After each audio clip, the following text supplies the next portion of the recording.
In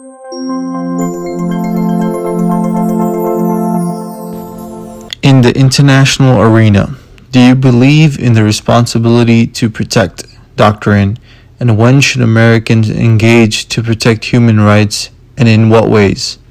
Donald Trump's America First policy has a long, sordid, and dark history that dates back to the turn of the last century, when elected leaders somehow thought it was in our own best interest to be isolated from the rest of the world, and stood by and watched horrors unfold, watched authoritarian leaders and dictators be empowered, and people suffer.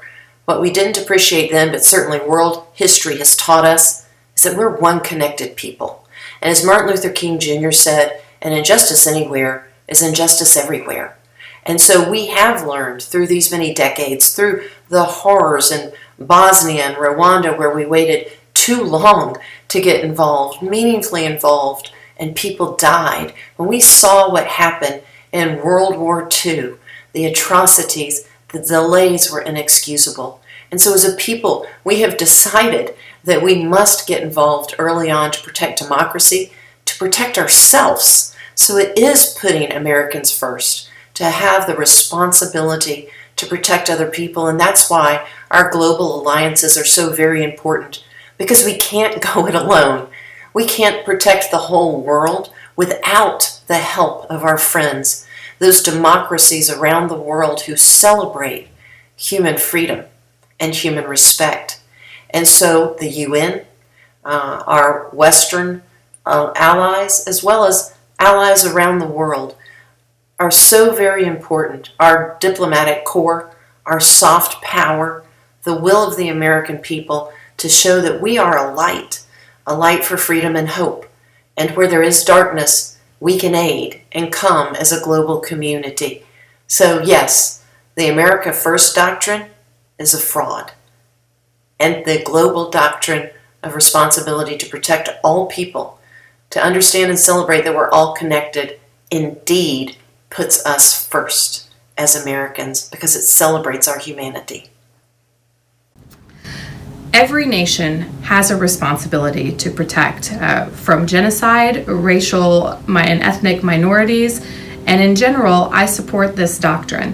What I will say is that America also has an important role in moral leadership in the world, and being a champion for nations who might otherwise be bullied by those who would do harm. We have an incredible amount of hard power in addition to the soft power of diplomacy.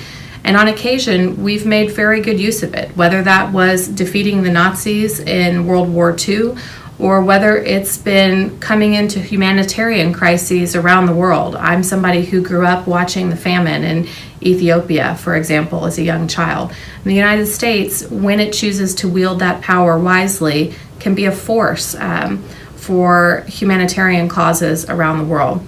It's critical that we not conflate that power, however, to be the most powerful in our arsenal. In fact, the most powerful arsenal in the United States, powerful weapon in the United States arsenal is diplomacy.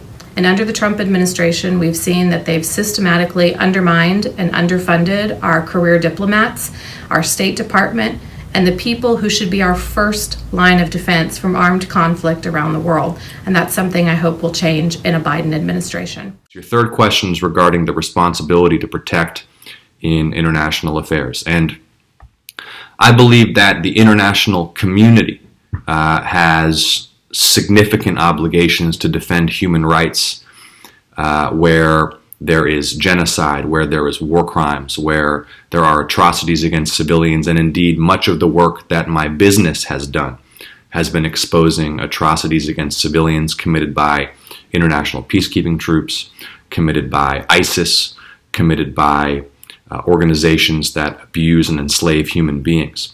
In terms of U.S. foreign policy, my view is that U.S. service personnel should never be put at risk except where the vital interests of the United States and security of the United States are threatened. And I will only vote to authorize the use of force where there is a clear threat to the U.S. or to our vital interests. We've squandered far too many lives and limbs and far too much money on wars of choice, often entered into on false pretenses. and that is something that has to stop.